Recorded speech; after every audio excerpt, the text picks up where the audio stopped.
Good morning, everyone. I want to take a little time here to talk about something that really captures what so many young Americans went through during Vietnam. And this is the story of Lee Riley, who served with the 2nd Battalion, 5th Marine Regiment. And man, when you hear what this guy experienced, it kind of puts things in perspective about what that war was really like for the people who fought it. So, Lee Riley, he came from what you'd call humble beginnings. Really poor family. One of those big families where there's never quite enough to go around and everybody's got to pull their weight. From the time they're old enough to walk, his older brothers, they'd already gone into the service. Different branches, Army, Navy, whatever. But when it was Lee's turn, well, there was only one option in his mind, and that was the United States Marine Corps. Now, why the Marines? I mean, you could ask that question to 1,000 different guys, and you'd probably get 1,000 different answers. But for Lee, it was pretty straightforward. He just thought they were cool. The uniforms, the reputation, the whole mythos of the Marines. It spoke to him in a way that the other branches didn't. He wanted to be part of something that seemed bigger than himself, something elite, something that people respected when you said you were a Marine. So he signs up. Probably mid-1960s, based on when he would have ended up in Vietnam, and off he goes to boot camp. And if you know anything about Marine Corps boot camp, you know it's not exactly a vacation. It's designed to break you down and build you back up into a Marine, and they don't really care about your feelings in the process. Now, Lee Riley experienced something at boot camp that stayed with him, and this is one of those things that happened to a lot of guys, but doesn't always make it into the official histories. There was a particular sergeant, a drill instructor, and this guy did something to Riley that crossed a line. And we're talking about an era when hazing and abuse in military training was way more common than it is now. Or at least, way more tolerated. The specifics of what this sergeant did, well, Riley carried that with him. But the point is, it wasn't cool. It wasn't professional. It was the kind of thing that had nothing to do with making him a better Marine, and everything to do with some guy on a power trip taking things too far. But here's the thing about Lee Riley. He didn't let it break him. Didn't quit, didn't wash out. He took it and he pushed through. Because becoming a Marine was what he'd set out to do, and that's what he was going to do, regardless of what some abusive drill instructor threw at him. That tells you something about the kind of person he was, the kind of resilience he had, even before he ever saw combat. So Riley makes it through boot camp, becomes a Marine, gets his training, and then comes the word that he's going to Vietnam. And you know what? He didn't mind. Not one bit. This was the kind of Marine who just wanted to serve, wanted to do his job, wanted to go where the Corps sent him. You tell me where to go, and I'll go. That was his attitude. A lot of guys dreaded getting orders for Vietnam, and who could blame them? But Riley? He was a true believer in the Corps and in the mission, at least at that point, before he'd seen what war was really like. So he ships out to Vietnam, probably sometime in 1967 or early 1968, based on his involvement in the Battle of Hue City. And when he gets there, the very first thing that happens is troubling. Really troubling. Now, we don't know all the specific details of what that first experience was, but think about it. You're 19, 20 years old. You just got off a plane in a country that's hot and humid and completely foreign to anything you've known. There are people trying to kill you, and something happens right off the bat that shakes you. Could have been seeing casualties coming in. Could have been witnessing something that made the reality of the war hit home in a way that all the training in the world couldn't prepare you for. Could have been experiencing the chaos and confusion of a combat zone for the first time, and realizing that the neat and orderly world of stateside training has nothing to do with what's actually happening here. Whatever it was, it troubled him deeply. And that's significant, because this is a guy who wanted to be there, who was gung-ho about serving, and right away, he's confronted with something that challenges his understanding of what he's gotten himself into. But Lee Riley, he's a Marine, so he pushes forward and he joins up with his unit, the 2nd Battalion, 5th Marine Regiment. And this is where things get real. Because the 2nd Battalion, 5th Marines, was one of the most heavily engaged units in Vietnam. They saw constant action. And Riley is about to experience war at an intensity that most people can't even imagine. Now, when you talk to Vietnam veterans, one thing you hear over and over is that it wasn't like World War II, where you had these big campaigns and then periods of relative quiet. In Vietnam, especially for the Marines, it was war every single day. There was no let-up, no downtime, no safe rear area where you could relax and catch your breath. For Lee Riley and the other Marines in his unit, every day was a day of combat or the very real possibility of combat. You're on patrol, you're setting up ambushes, you're getting ambushed, you're taking mortar fire, you're in firefights, day after day after day. And the stress of that, the constant alertness, the lack of sleep, the fear, it grinds you down in ways that are hard to describe. But probably the most significant event in Lee Riley's time in Vietnam was the Battle of Hue City. And this is one of the most brutal urban battles American forces fought during the entire war. The Battle of Hue City happened during the Tet Offensive, which kicked off on January 30th, 1968. And this was when the North Vietnamese Army and Viet Cong launched coordinated attacks all over South Vietnam, catching the Americans and South Vietnamese somewhat by surprise. Hue was the old imperial capital, a city of significant cultural and historical importance, and the North Vietnamese took most of it in the opening days of Tet. Now the job of taking it back fell largely to the Marines, and the 2nd Battalion, 5th Marines, was right in the thick of it. This was urban combat, house to house, room to room, and it was absolutely brutal. The North Vietnamese had fortified positions. They knew the city. They were dug in and ready to fight, and the Marines had to root them out, building by building. Lee Riley was there for this, living through some of the most intense combat of the Vietnam War. You're talking about fighting in close quarters, often at ranges of just a few meters, using grenades, rifles, whatever you had to clear buildings and streets. The casualties were heavy. On both sides, the destruction was enormous, and it went on for weeks. The battle lasted from late January into March of 1968, nearly a month of sustained urban combat. And for the Marines involved, it was hell. Now, one thing that Lee Riley remembered about the Battle of Hue City was that at some point, General Westmoreland, who was the overall commander of U.S. forces in Vietnam, removed some of the restrictions under which the Marines had been operating. See, throughout much of the Vietnam War, there were all kinds of rules of engagement and political restrictions on what the military could and couldn't do. Sometimes you couldn't fire on certain targets, couldn't pursue the enemy into certain areas, had to get permission for certain operations. And for the guys on the ground doing the fighting, these restrictions were incredibly frustrating because they felt like they were fighting with one hand tied behind their backs.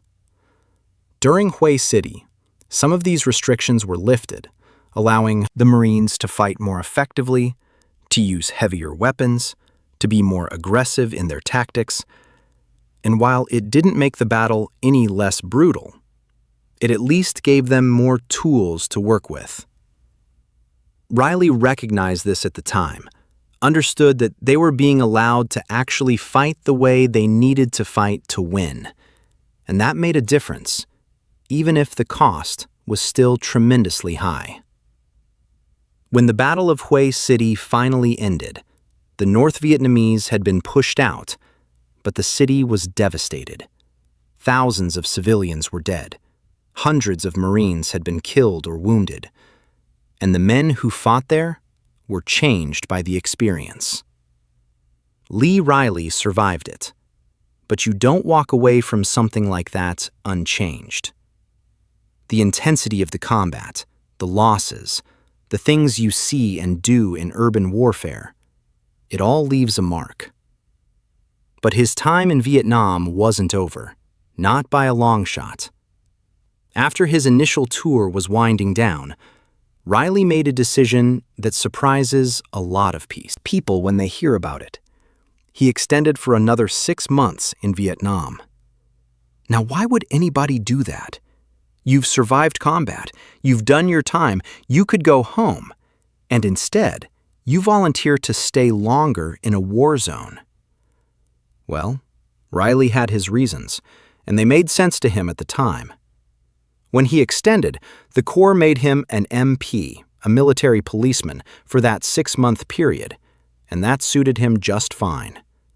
Being an MP in Vietnam was still dangerous, don't get me wrong. You're still in a combat zone, still at risk, but it was different from being a grunt in a line infantry unit. You're doing security, law enforcement, dealing with different kinds of problems, and for Riley, maybe that change of pace was exactly what he needed.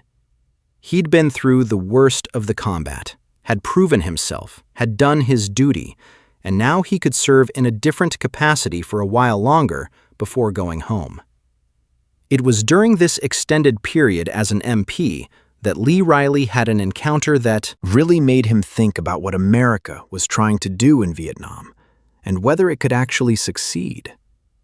He ran into a Vietnamese boy, just a kid, probably a teenager, and somehow they got to talking.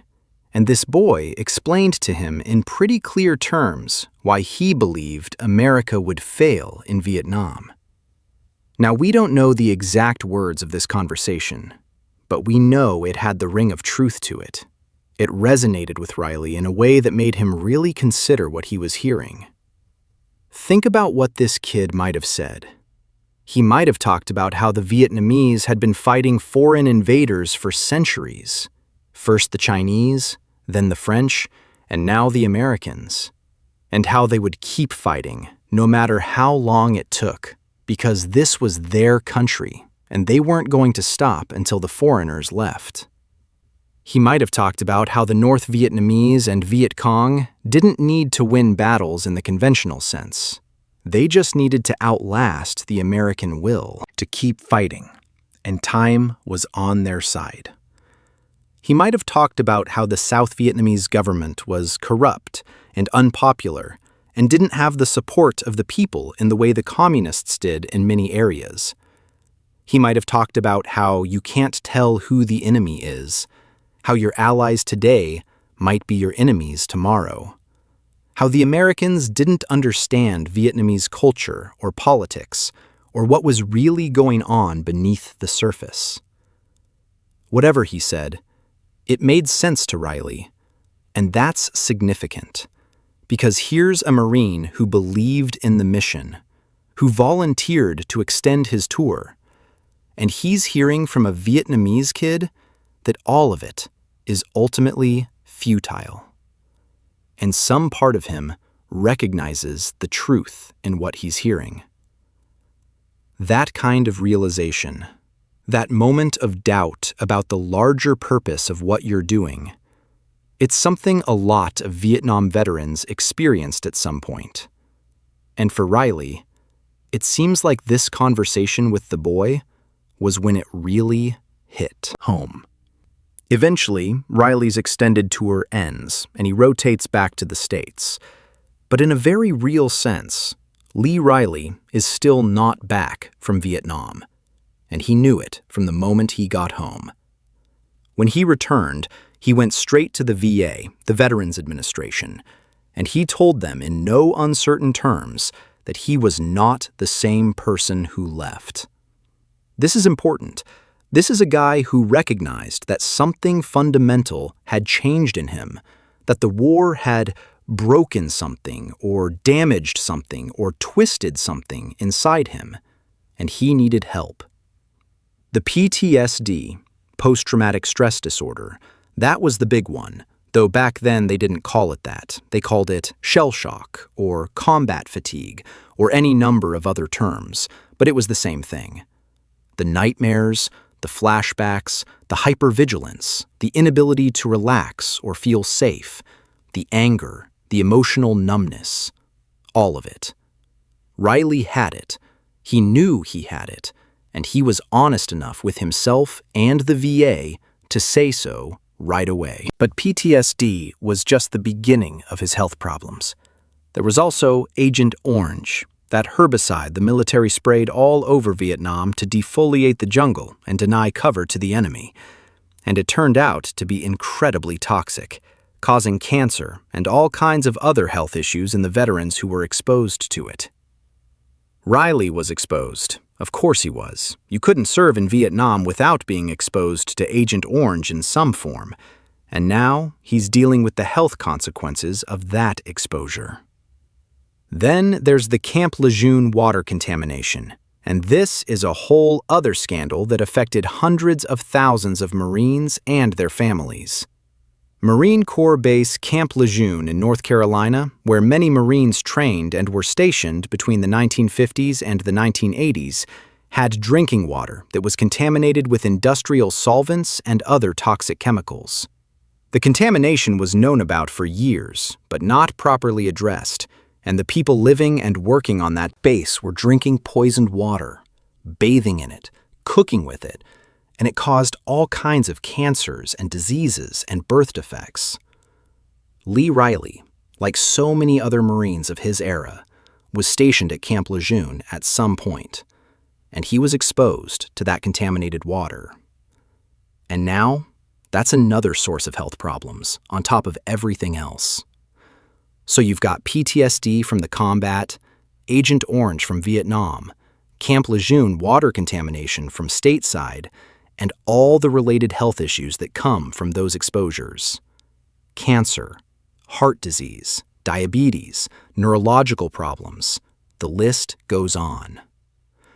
Riley is dealing with all of this, has been dealing with it for decades now, and it's a heavy burden to carry.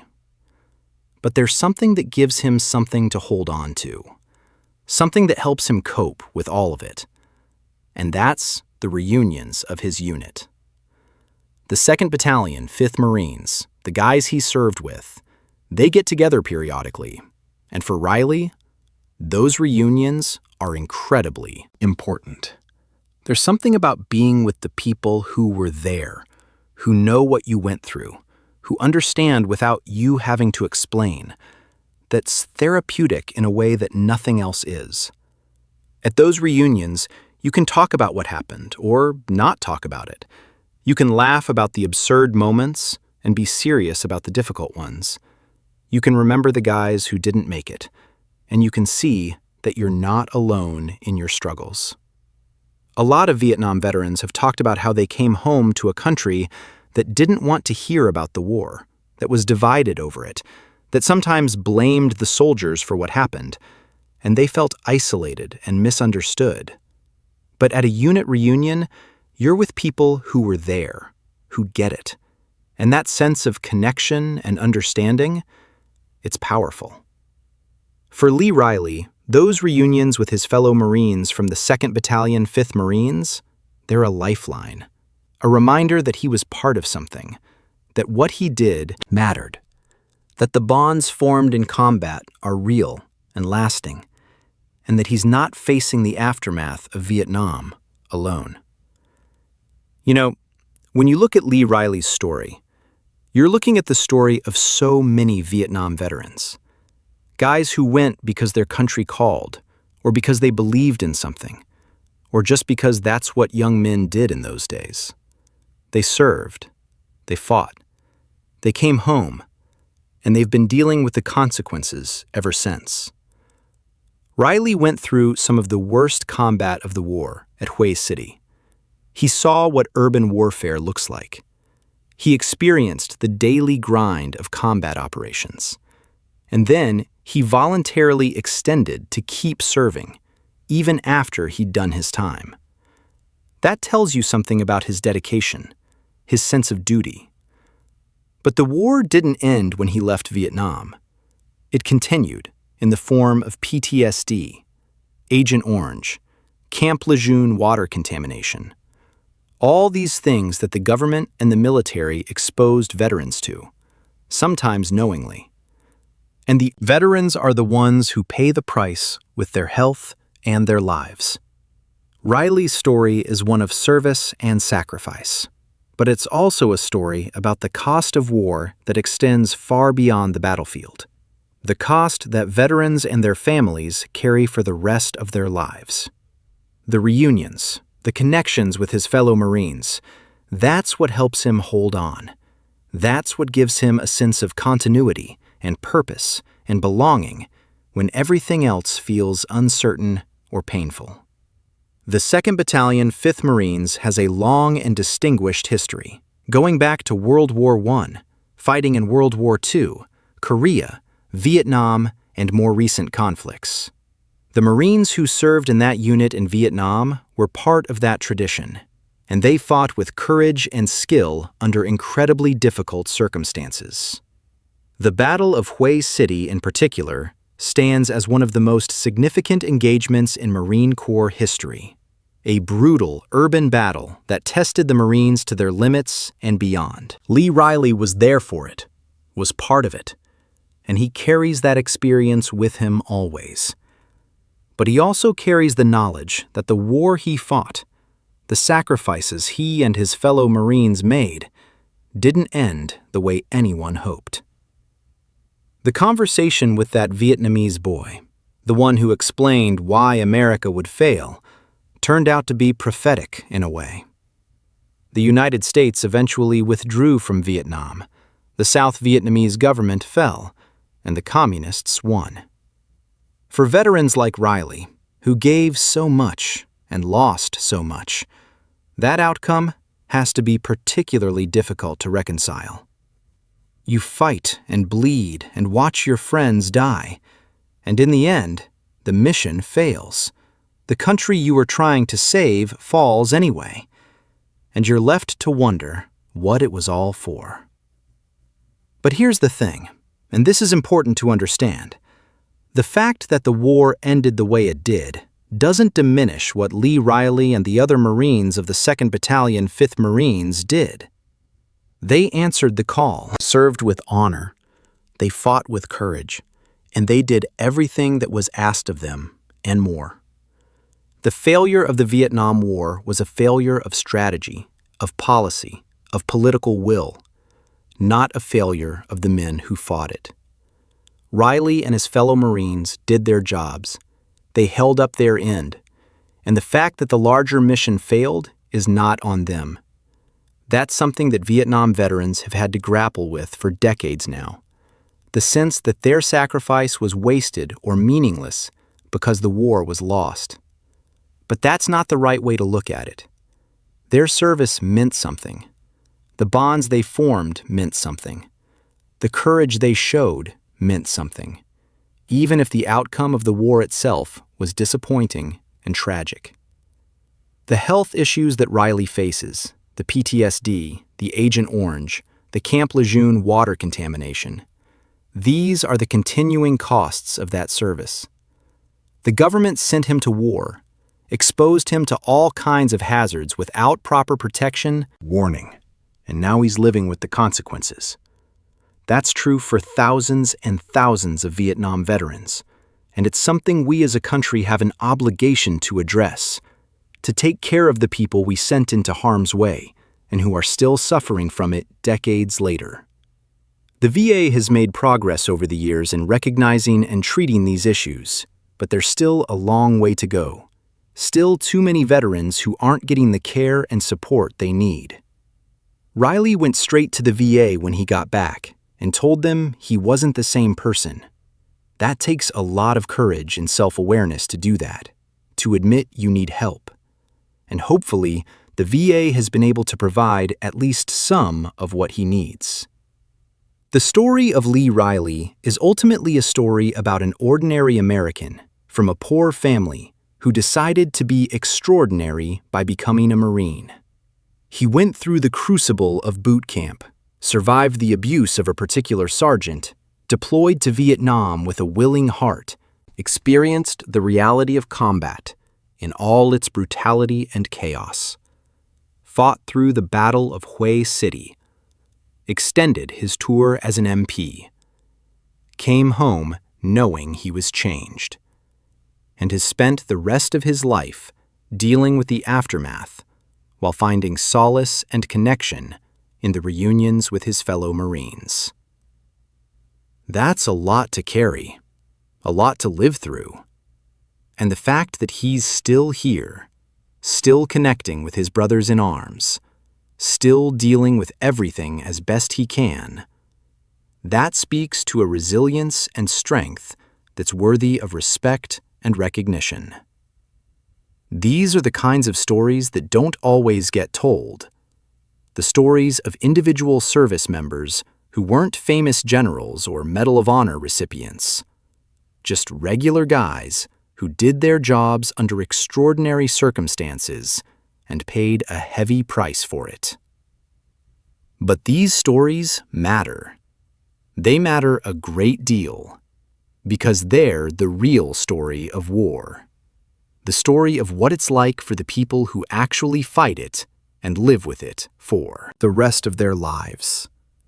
You think about a kid like Lee Riley, poor family, lots of brothers, wants to be a Marine because he thinks they're cool, and where does that lead him? To boot camp abuse, to the jungles and cities of Vietnam, to some of the most intense combat of the war, to health problems that will plague him for the rest of his life, but also to a sense of purpose, to bonds with his fellow Marines that will never be broken, to the knowledge that he served honorably and courageously when his country called. That's the complexity of the military experience, especially the combat experience. It gives you something and it takes something away, and you're left to figure out how to live with both. Riley's decision to extend for 6 months as an MP, that shows he still believed in what he was doing at that point, still wanted to serve, even after everything he'd been through. And the conversation with the Vietnamese boy, that shows he was also starting to question, starting to see the bigger picture, starting to understand that maybe this war couldn't be won the way the politicians and generals thought it could. Both of those things can be true at the same time. You can believe in your own service and still doubt the larger mission. And a lot of Vietnam veterans live with that tension. The Battle of Hue City deserves some additional attention because of how significant it was, not just for Riley and the 2nd Battalion, 5th Marines, but for the entire Vietnam War. The Tet Offensive was a turning point, even though militarily it was a defeat for the North Vietnamese and Viet Cong. They took massive casualties and failed to hold most of the territory they initially captured. But strategically and politically, it was a huge victory, because it showed the American public that the war was far from over, that the enemy was still capable of launching major attacks, and it undermined confidence in the Johnson administration's claims of progress in the war. Hue City was the most visible and dramatic part of Tet, the ancient capital occupied by the enemy, the intense fighting to retake it, all covered by the media, and the American public saw it and began to turn against the war. The Marines who fought there, like Riley, they won the battle, they took the city back, but in a larger sense, they were fighting a battle that couldn't be won, because the political will to continue the war was eroding back home. That's got to be a difficult thing to understand and accept. That you did everything right tactically, you won your battles, and yet the war was still ultimately lost. The experience of being an MP during his extension, that's interesting, because it would have given Riley a different perspective on the war. As a grunt in a line company, You're focused on finding and engaging the enemy, on patrols and ambushes and firefights, on survival. As an MP, you're dealing with different issues. You're seeing the rear areas, the logistics, the interaction between American forces and the Vietnamese civilian population, the crime and disorder that happens in any war zone, the black market, all of that. You're still in danger. There's still rockets and mortars and the possibility of attacks, but your day-to-day is different, and that can give you a broader understanding of what's happening in the country. And it was during this time that Riley had that conversation with the Vietnamese boy. And maybe being in the MP role, having more interaction with Vietnamese civilians, that's what led to that conversation happening in the first place. You're not out in the bush hunting the enemy. You're in towns and cities, dealing with people. And some of those people are willing to talk honestly about what they think of the war and the American presence. Think about what that Vietnamese boy might have seen and experienced by that point in the war. This is probably 1968 or early 1969. The Tet Offensive has happened. The country has been at war years. He's seen American soldiers and Marines everywhere. He's seen the bombing and the destruction. He's seen the corruption of the South Vietnamese government. He's probably had family members die or be displaced. And he's forming his own opinions about whether America can actually win this war. And he's willing to share those opinions with an American MP, which suggests either a certain boldness or maybe just a resignation that it doesn't matter what he says, because the outcome is inevitable anyway. For Riley to listen to this and to recognize the truth in it, that shows an openness and honesty that not every American service member would have had. A lot of guys would have dismissed it, would have been angry, would have insisted that we were winning and the kid didn't know what he was talking about. But Riley heard it, and it resonated. And that's significant. Coming home from war is always difficult, but coming home from Vietnam was particularly difficult for a lot of veterans. There was no victory parade, no national celebration. In many cases, people didn't want to hear about it or actively opposed the war, and by extension, the people who fought it. Riley comes home and immediately goes to the VA and says, "I'm not the same person." And that's him trying to get help, trying to deal with what's happened to him. But the VA in the 1970s and 1980s wasn't well equipped to deal with PTSD from Vietnam. They didn't fully understand it, didn't have great treatments for it, and a lot of veterans fell through the cracks or gave up trying to get help. Riley apparently kept at it, kept engaging with the VA, kept trying to get the care he needed. And that persistence is important. The fact that he's still dealing with it now, decades later, shows how long-lasting the effects of combat trauma can be.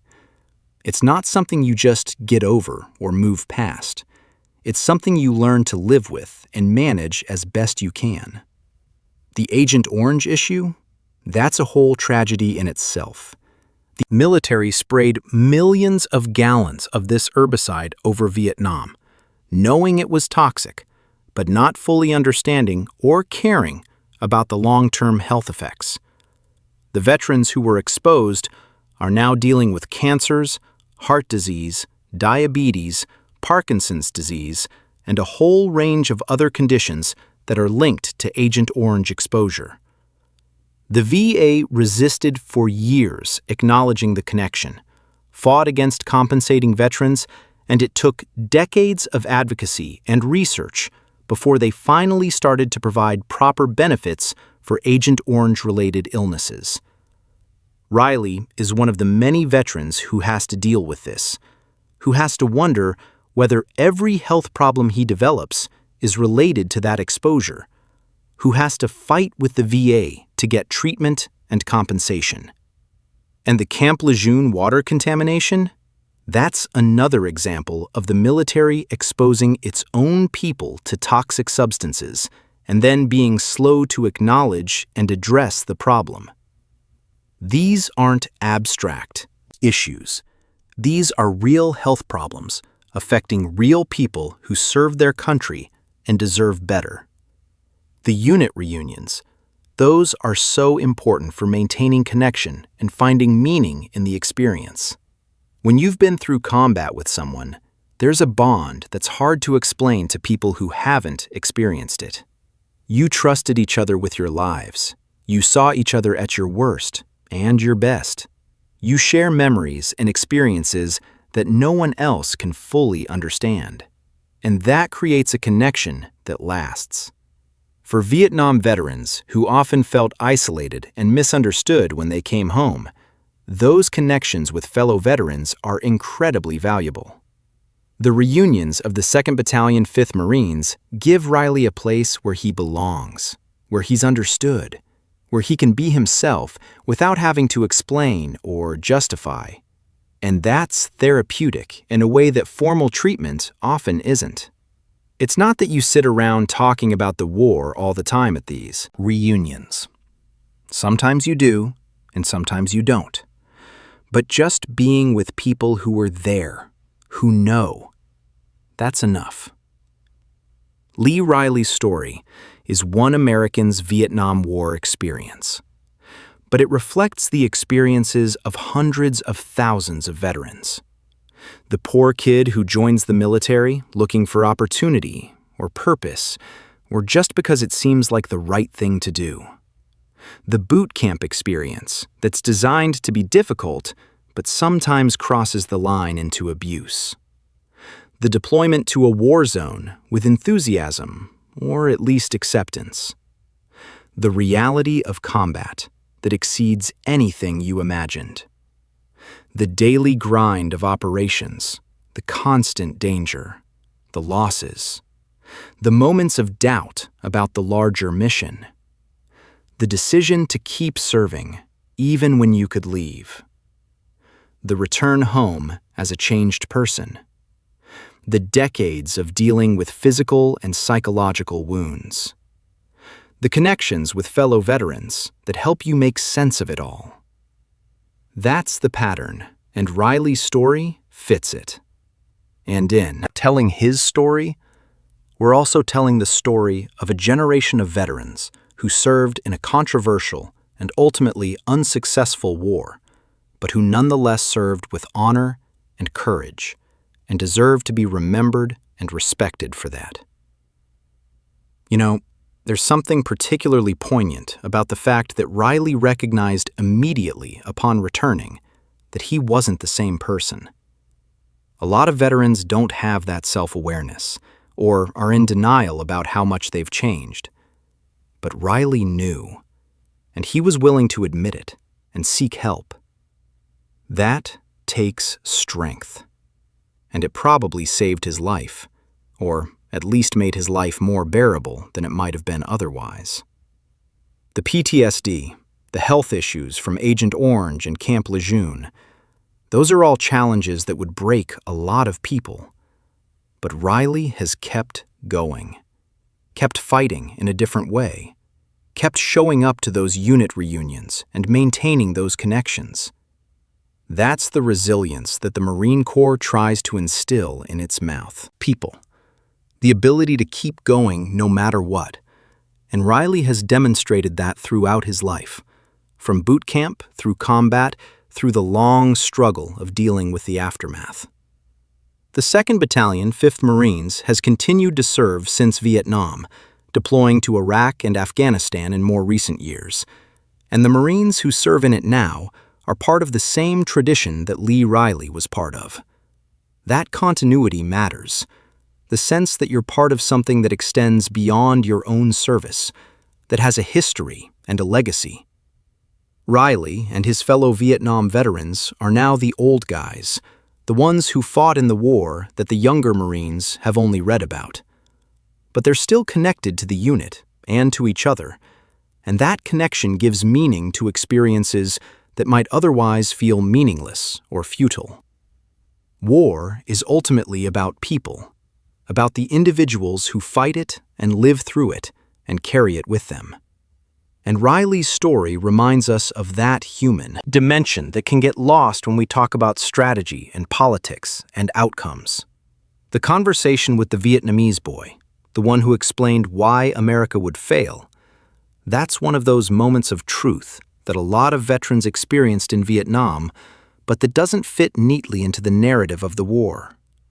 We want to believe that we were there for good reasons, that we were helping the South Vietnamese people, that we were fighting for freedom and democracy, and all of that might have been true on some level, but the reality on the ground was more complicated.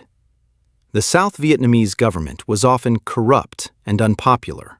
The Viet Cong had real support among significant portions of the population.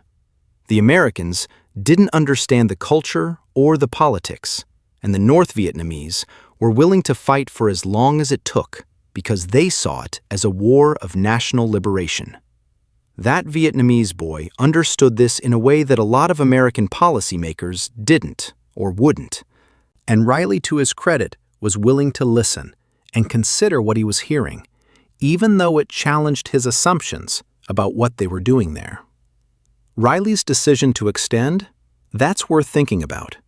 A lot of guys couldn't wait to leave Vietnam, counted down the days until their rotation date, and the idea of voluntarily staying longer would have been incomprehensible to them. But Riley extended for 6 months, and while the MP job was probably easier than being in a line company, it was still Vietnam, still a war zone, still dangerous. So what motivated him? Maybe it was the camaraderie, not wanting to leave his buddies. Maybe it was a sense of unfinished business, feeling like there was more he could do. Maybe it was uncertainty about what he was going back to in the States. At least in Vietnam, he knew what he was doing and why. Maybe it was just the Marine Corps ethos. You serve where you're needed for as long as you're needed. Whatever the reason, it shows a level of commitment and dedication that's admirable, even if, in hindsight, you wonder whether it was worth the additional exposure to danger and trauma and toxins. The aftermath, the long aftermath of Vietnam, that's what a lot of veterans are still living through. Riley went straight to the VA and said he wasn't the same person, and he's been dealing with the consequences ever since. The nightmares, the hypervigilance, the emotional difficulties, the relationship problems that often come with PTSD, the physical health issues from Agent Orange and Camp Lejeune water, the medical appointments, the bureaucracy of the VA system, the fight for benefits and recognition. It's exhausting. It's a second war in some ways, a war to get the care and compensation and respect that was promised.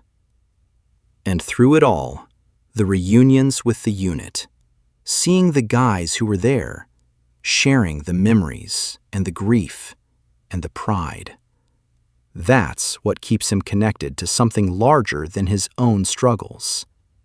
That's what reminds him that what he did mattered, that he was part of something important, even if the larger mission failed.